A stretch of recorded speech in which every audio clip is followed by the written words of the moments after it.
Sa wakas, matatalo na rin kita, paring Joseph. Hindi mo ba alam, Johnson? Ako ang pinakamagaling magsugal sa lugar na ito. Huwag kang mag-overconfident, pare. Malaki-laki ng natatalo ko sa'yo.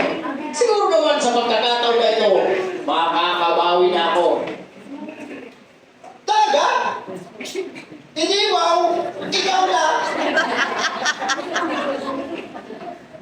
Mga kapatid, mga minamahal, mga kaibigan, nais ko lang magbahagi sa inyo ng salita ng Diyos. Istindihin yung Ang kaligtasan ay ito na.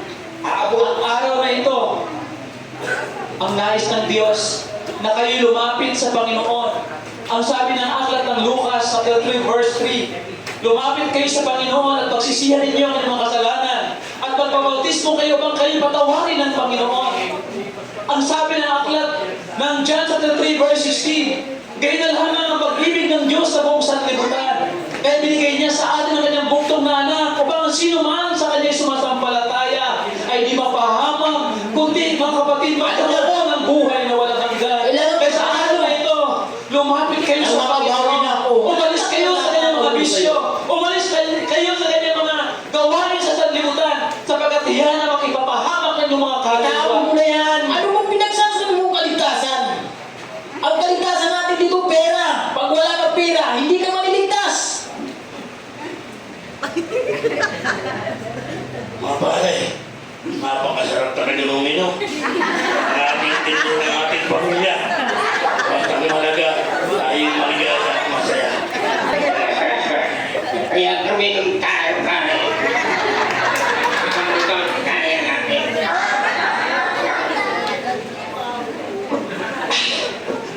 Napakasarap talaga ng Emperador. Kahit hindi nagbabago. Ang sarap ng pulutan natin. Dinagdakaratenga ng baboy. Mga pare, yun lang. Kayong magtipid ha. Sagot ko ang alak at ang pulutan. Walang problema dyan. Makukuha ko lang ng aking bonus. Mga kapatid, makinig kayo mabuti. Nabubuhay kayo sa kasalanan. Kailangan kayo magsisi sa inyong mga kasalanan at lumapit kay Jesus. Ang nais ng Diyos ay kayo'y maligtas dahil mahal na mahal kayo ng Panginoon. Ito na yung pagkakataon na lumapit kayo sa Diyos at umalis sa kanyang mga bisyo. Sapagat yan ay kasalanan. Yan ay kasuklang-suklang sa harapan ng Diyos.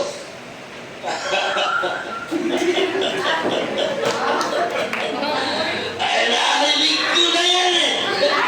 Ano ito? Anong ginagawa ko? Nawala ako. Ulit, tinanggap niya ako. Kailangan ko magsisi.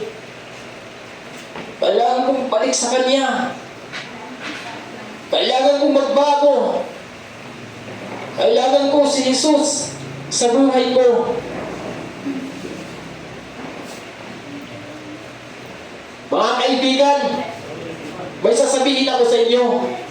Nakakilala ko si Jesus at binago niya ang buhay ko. Anong sinasabi mo, Johnson? Seryoso ako. Nawala ako. Pero ngayon, ay natagpuan ako.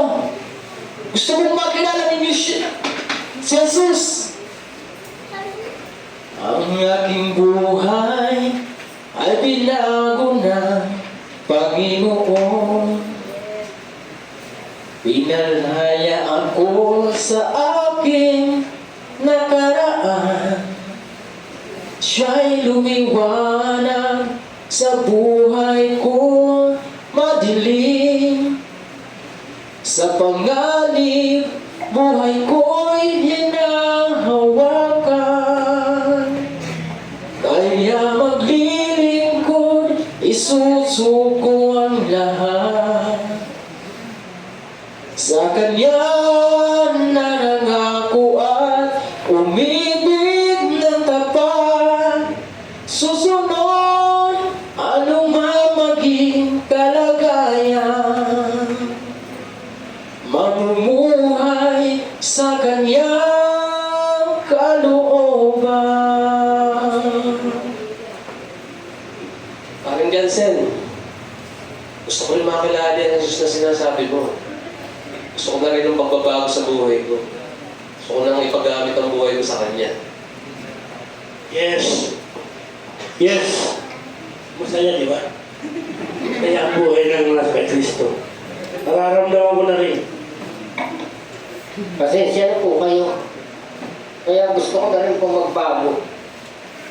Mga kapatid, sa araw na ito, nahayag ang kaligtasan.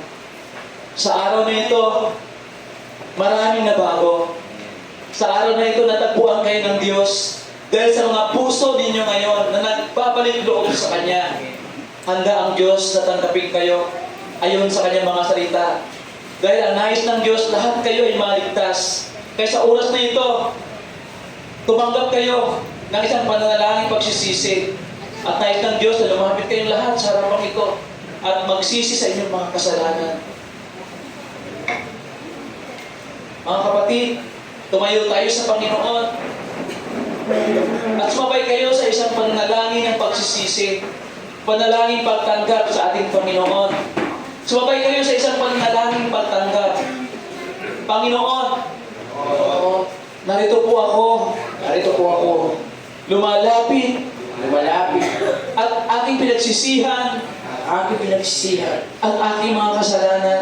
ang aking mga kasalanan. At sa oras na ito, Sa oras na ito, tinanggap kita, Panginoon, tinanggap kita, Panginoon, bilang sarili kong tagapagligtas. bilang sarili kong tagapagligtas. At patawarin mo ako sa aking mga kasalanan. At patawarin mo ko sa aking mga kasalanan. Isulat mo ang aking pangalan Sulat mo ang aking pangalan sa aklat ng buhay. sa aklat ng buhay. Maraming salamat po. Maraming salamat. Ako na lamang po ang mananalangin. Panginoon, narito po ang mga anak mo, Panginoon. Narito ang bawat isa na tumatanggap sa'yo bilang sariling tagapagligtas. Patuloy mo silang pagpapalain. Samahan sa bawat araw. Samahan sa bawat oras, anuman ang kanilang ginagawa. At patuloy mo na silang protektahan sa anumang gawa ng kaaway. Wala nang kapangyarihan, Panginoon, ang mundong ito. Wala nang kapangyarihan sa kanila ang mga sugal. Wala nang kapangyarihan sa kanila ang pag-iinom. Wala nang kapangyarihan sa kanila anumang uri ng mga bisyo. Sa oras na ito, Panginoon, salamat sapagkat muli mo kaming binigyan ng pagkakataon upang patawarin, upang tawaging anak mo, Panginoon. Kaya sa oras na ito, salamat sapagkat binago mo ang aming mga buhay. In Jesus' name, Amen and Amen. Hindi na tayo mga kaaway ngayon ng Diyos. Tinanggap niya tayo. At ngayon, itinuring niya tayo mga anak at kaibigan. Kaya ano pa ang hinihintay niyo? Halina sa laman